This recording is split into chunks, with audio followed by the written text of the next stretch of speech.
I'm doing this session for our trainers that are going to be training church planting catalysts in our regional breakouts this coming fall 2017. But I wanted to hit on the most important points as I see them that need to be emphasized. You'll notice that this presentation is very general.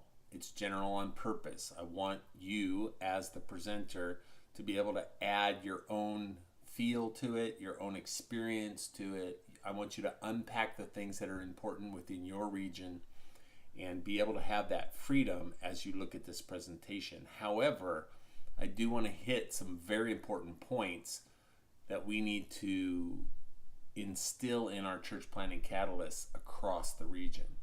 So that being said, the presentation I'm about to give are the important points that I feel are important.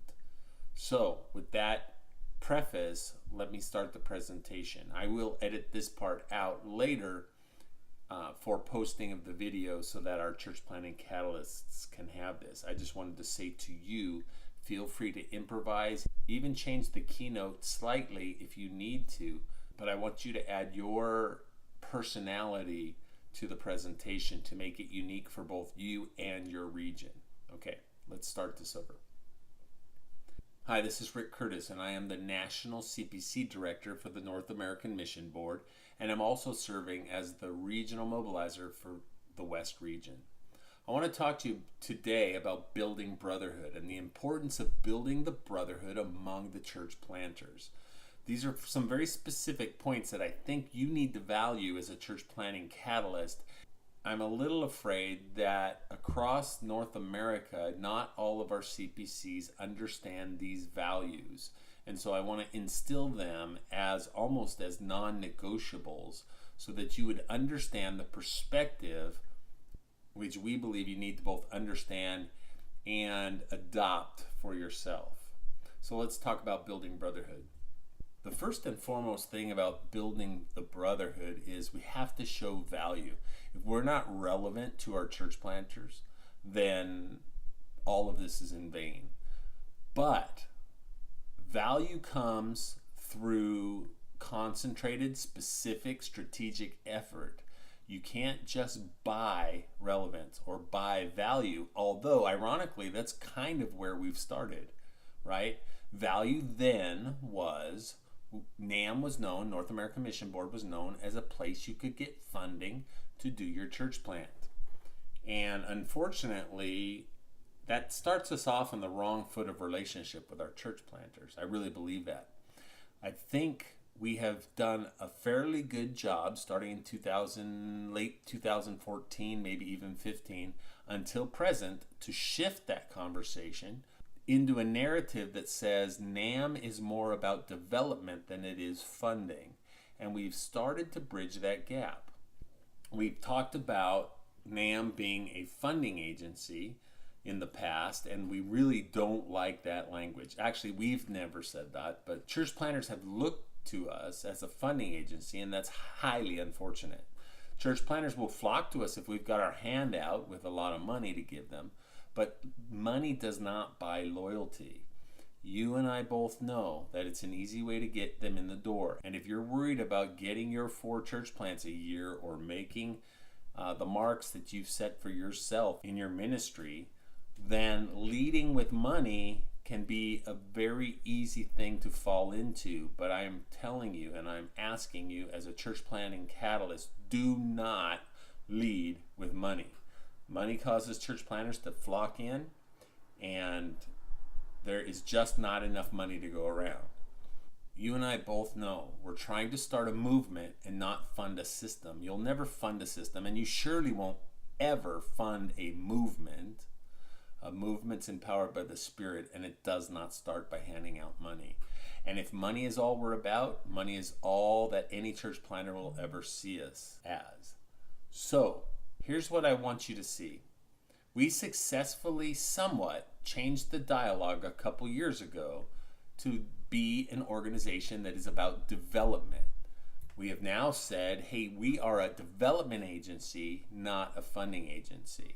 Or we've said we are a development before funding agency. And we've engaged church planters, and the better CPCs have done it very effectively to say, hey, if you want to be part of the North American Mission Board, if you want to be part of Send Network, our value is in our development of church planting, our assessments, our training, our brotherhood, and which we're going to talk about here shortly, as the more appealing phase of this draw to church planters. But we have had that conversation, and it's gone really well. You ask out there, and starting late 2016, 2017, and a lot of the church planters get it. They feel like we're helping develop them as leaders. We're developing them as church planters. We're assisting them to become the best church planters that they can be. Now, as we create this environment in which we're developing them, a lot of church planters will flock to that. Most church planters want to be the best that they can be. And see, this is all part of this bigger dialogue that we talk about all the time, that assessments are not hoops and the planting projector is not a hoop. These are tools to make us better church planters, to make us better leaders. Well, it plays out even more here. As we develop the church planters, they're more likely to come to us because we're adding value in their development as opposed to funding. Now, there's still going to be guys that don't want to dive in the deep end of the pool, and they're going to stay in the shallow end, and they're going to stay around the money as long as the money's there. But when the money's gone, you know as well as I do, they're gone as well. So we have that opportunity, but we need to transition them to see the value of development. Then we need to take, that's the now, but where do we need to go in the future? You know as well as I do, Micah has done a great job with building, especially in our cities, building Brotherhood through the Planter and Spouse Care Network. And we need to capitalize on what he has already done and bring that to each of our geographies. Because at the end of the day, between you and I, it's Brotherhood that is going to win the loyalty of our church planters to the Southern Baptist Convention, to the North American Mission Board, and to Send Network. Development is great, and development is part of that brotherhood. But at the end of the day, church planters stick around because they have a brotherhood that they can count on to have their back when times get difficult. They have a brotherhood that can help them sustain themselves through the difficulties and through the doubts. And they have local, empowering individuals that can speak into their lives and help coach them through any given situation. However, here's where your role as a church planting catalyst comes in. Most of our geographies do not have a church planting network or a church planting brotherhood that meets on a regular basis, that does what it can to uplift and uphold each other, and we need to get there. So, quick recap. We've been about funding. That was the then. The now, we are about development, but the future, we need to move toward brotherhood. We want every church planter in North America to feel they are part of a team. They are part of a band of brothers that will see them through the thick and the thin. This band of brothers, as it grows tighter and tighter and becomes better known, should even draw those guys that were just hanging out around the money. Because brotherhood, camaraderie, help in times of trouble, those are the things that create sustainability and longevity in church planting. So I want to look at a couple other aspects before we close this. That we're not saying that funding and development are going away. On the contrary, they at some level will still be there. Funding may not be the same as it's been in the past. Development is always changing and getting better and better. It's part and parcel to who we are. But we do understand that the sustaining factor to keep church planters in our family and have them feel the value of being part for the next generation of leaders in our denomination and in our network comes through brotherhood, building brotherhood. And you, as a church planting catalyst, are intimate to making that happen. In fact, you really are the catalyst for it in your geography. And if you're not doing it, it is something that you need to immediately start. because those behaviors create additional behaviors that benefit you as you try to reach the lost in your area. So I want to talk about some of those things. Let's talk about the practicality of building the brotherhood. The first thing I want to say about it is that it has to be owned by the group. There are cases where we don't have a brotherhood that is self-owned and self-propagated.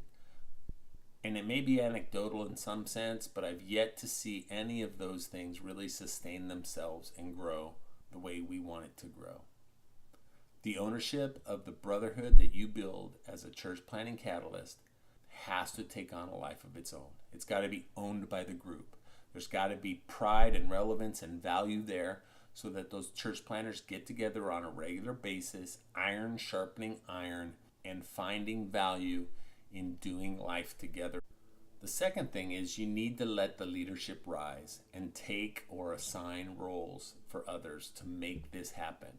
This is not rocket science. It's not something that has to be programmed. It's not something that necessarily has to be designed to such a depth that the administration of it kills the value of it. The leadership will rise, but you as a church planting catalyst, you already, as you're the one catalyzing this brotherhood, you know who the leaders are among your church planters, or at least you should. So begin that conversation, begin to talk to them, inspire them to take ownership, and begin to build those leaders to take this thing and run with it. You find a guy that's passionate, and all you have to do is point him in the right direction. Don't make the common mistake that I see too many people make. A lot of people find who's got the time to do it and they appoint that guy. Don't ever appoint the guy who's got the time to do it. It's not going to get done. Find the busiest guy you've got. Ask him if he'd be willing to do it. And if it's valuable to him, he'll get it done. Busy people get things done. So find that church planter who's a leader among his peers and empower him to begin to build this network. Give it over to him. Empower him and release him. Do not command and control. Empower him and release him to build the network and let it thrive under his leadership. Also encourage him along the way to build leaders within that network so they can take over for him when he's not there. So that way, a year or two down the line, if he gets tired of doing it or life takes him a different direction, that there's leadership in place to continue the brotherhood. The next thing you need to do as a church planting catalyst is to promote that brotherhood. Promote it as much as you can. You get around more than those church planters do. You know your geography more than those church planters do. You know the pastors that are in that area. Listen, you may know, and we're going to talk about this in another section, you may know pastors that have young men in their congregations, and those pastors don't even realize that those guys are called to church planting. And you need to ask those pastors to have eyes on their congregation to begin to raise those guys up. And sometimes promotion of that brotherhood brings those guys out. Not to mention that planters attract other planters. That's just absolutely true. As a church planting catalyst, it's your job to catalyze planters, and the work you do is important and valuable, and you get results catalyzing planters, but you will never get the results that a good, strong brotherhood of planters will do, because they'll come out of the woodwork to participate in that church planting brotherhood. Even guys that are thinking about church planting, thinking about their call on their life and what God would have them do, they see that brotherhood, they start to join, they get inspired, and all the while you're struggling and you're working really hard to catalyze your 4 church plants a year or your 10 church plants a year, depending on where you're at. And you'll have more than you know what to do with if you'll catalyze a strong brotherhood of church planters. At our fall training in 2016, we talked about a lot of behaviors. We talked about shifting from numeric metrics to behavioral metrics. And we asked the question, are you doing the right behaviors to come up with your church plants every year? Because if you do the right behaviors, the other things will follow. I want to encourage you in this. If you adopt building a brotherhood within your local geography as part of your behaviors, that will do more to throw fire on the coals of church planting in your area than anything else you can possibly do. Sure, there's other things you can do. You can meet with pastors, you can meet with young men in their congregations, and we'll talk about that in another session. You can begin to mentor and coach those guys. But at the end of the day, if you'll build a brotherhood of church planters in your geography, it will fan the flames of church planting. And you'll be amazed at what Father does through that brotherhood. So as a CPC, start those behaviors. Start building the brotherhood and see what God does. Okay, let's shift now to church planter discovery. As a church planting catalyst, how do you discover, develop, and deploy church planters? Discovery is a tricky process, but if you'll just commit to certain behaviors, you will discover these guys. First of all, you need to build real relationships with existing church planters. Hide your toes because I'm going to step on them a little bit. But it's really easy in some of our geographies, not all. There are guys that are busting it out there in big geography, and they're doing a lot of hard work to catalyze 1 or 2 church planters a year. I'm not talking about those guys. But in our inner cities, where planters are flocking to our cities, it's really easy to have 10 church planters fall in your lap and not do a lot of work. And the unfortunate part of that is the behaviors of the rural guy who's really busting it are really what we want to see. And some, I'm not all, it's not a blanket indictment, but we can get really lax on the behaviors when they're falling into our laps. So I want to encourage all of us to sharpen our skill set and continue these behaviors that we're going to discuss, even if they're falling in your lap. Because working for Father, we have a responsibility to take what we've been given and make it better. So build real relationships with your church planters. Ask them who they know and who they think may want to plant. See, those church planters are out there networking with other guys. And you can extend your influence through them and bring church planters into our family. Not only that, it gives you the opportunity to encourage them in multiplication from the very start of their church plant. If you're telling them to have eyes on their congregation for the young men within their congregation that God gives to them, that they can begin to mentor and lead to become future church planters, that behavior will be rewarded over time. That same thing happens with regular existing pastors. A lot of these guys don't realize it, but they have young leaders in their congregations, and there's 2 major hurdles to that. The first is that they just don't see it. They don't know what they don't know, and they need you, the existing pastor does, to come alongside of them and to encourage them to have eyes on their congregation. I like to say to a pastor, put spiritual eyes on your congregation, looking for those young men that the mantle of God is floating a foot above their shoulders, and go over to him and press it down upon his shoulders and begin to mentor him and encourage him in the faith. You should see the guys' eyes light up when I use that language, because they realize it's something that they have as a responsibility before the Lord, is to raise up those young men. Calling out the called. We don't use that terminology anymore, but we need to get back to that. So encourage those pastors to have eyes on their congregation for future leaders. And then, as a church planting catalyst, meet those young leaders or other young leaders and send them to the existing brotherhood network that you're building.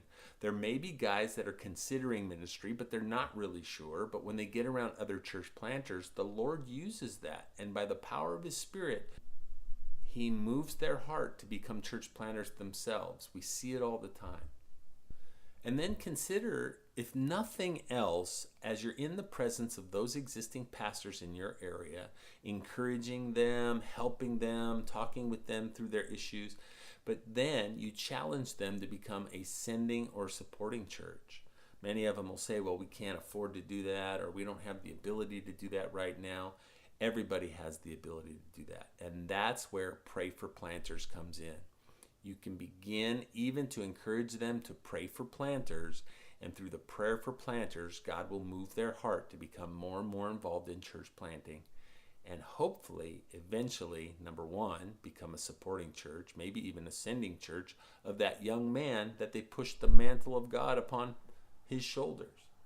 God is great and God does amazing things. If we just step in, get the behavior started, and let God do the work.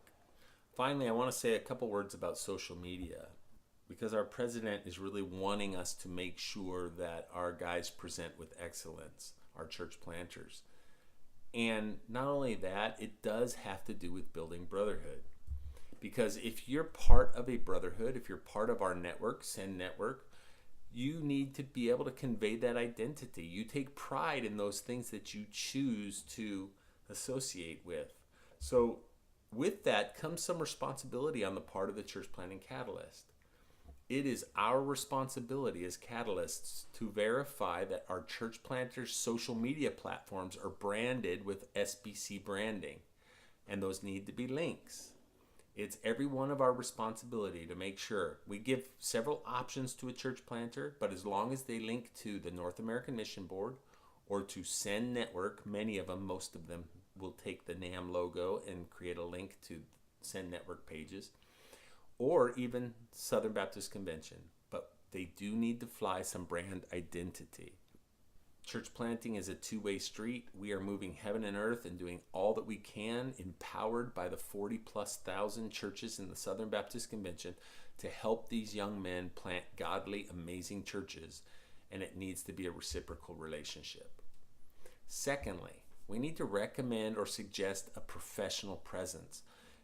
I don't know about you, but I've seen some of these websites out there and they're really bad. They are not excellent and they don't convey what we need them to convey. A lot of them are really, really well done, but many of them are not. And so I would encourage you as a church planting catalyst to go through all of your church planters' social media sites. Bring suggestions to them. That's part of that relationship building that you need to do. You need to build relationships with them, stand ready to suggest local developers. Maybe you even have someone in one of your churches that does that and can do social media recreation or improvement for a minimal fee. Again, it's you as a church planting catalyst adding value to your church planters. Thanks. I pray that God absolutely blesses your ministry as you try to catalyze church planting in your geography. God bless you.